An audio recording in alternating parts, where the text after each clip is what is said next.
ఒక దారుణమైనటువంటి పరిస్థితి అయితే క్రమక్రమంగా పెరుగుతోంది ఆంధ్రప్రదేశ్లో. అది పెద్ద ఎత్తున బడా కంపెనీలు రమ్మంటున్నాం.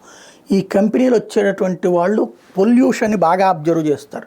ఇప్పుడు ఆంధ్రాకి అతిపెద్ద శాపమైంది ఏంటయ్యా అంటే, తాజాగా centre for research and energy and clean air CREA లెక్క ప్రకారం సెప్టెంబర్లో దేశంలోని అత్యంత కలుషిత నగరాల జాబితాలో ఆంధ్రప్రదేశ్లో విశాఖ 6 రోజులు ఉందంట, విజయవాడ 3 రోజులు ఉందంట. ఇది ఈ 2 నగరాలకి అతిపెద్దదైనటువంటి మైనస్. రాష్ట్రంలోని 26 నగరాలు పట్టణాలు 30 రోజుల వ్యవధిలో 67 టాప్ 67లో కనీసం 5 సార్లు ఉన్నాయి. ఇది మరీ దరిద్రం. జాతీయ వాయు నాణ్యత ప్రమాణాలను అందుకోవడంలో రాష్ట్రంలోని 13 నగరాలు విఫలమైనాయట. వీటిలో విశాఖ, విజయవాడ, గుంటూరు, కర్నూలు, నెల్లూరు, అనంతపురం, చిత్తూరు, ఏలూరు, కడప, ఒంగోలు, రాజమహేంద్రవరం, విజయనగరం, శ్రీకాకుళం ఉన్నాయి.